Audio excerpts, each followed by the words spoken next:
జై శ్రీరామ్.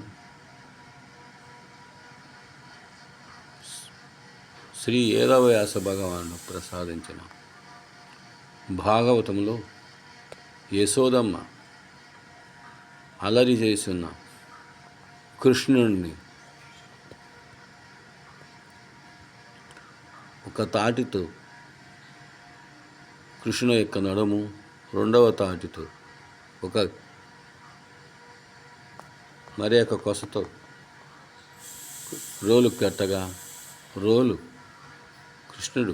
శ్రీకృష్ణుడు రోలును లాగుతూ రెండు మధ్య చెట్ల నడుమ ప్రవేశించగా కృష్ణ పరమాత్మ అనుగ్రహం కలిగి ఆ మధ్య చెట్ల నుండి ఇద్దరు యక్షులు ఉద్భవించినారు. వారే నలకుబేరుడు, మణిగ్రీవుడు. ఆ సంఘటన సందర్శించి యశోదానంద మహారాజులు ఇలా అనుకుంటున్నారు: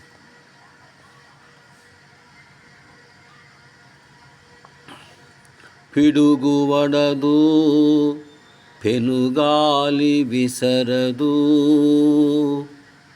ఖండితంబులగుట కనరాదు, బాలుడితడు వట్టి పడద్రోయజాలడు,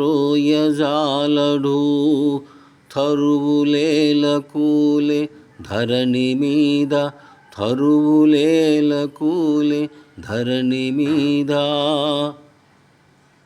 ఆ పద్యం భావన ఏమిటంటే, పిడుగులేం పడలేదు, పెనుగాలేం విసరలేదు, ఎవరైనా ఆ చెట్లను కొమ్మలను నరకలేదు.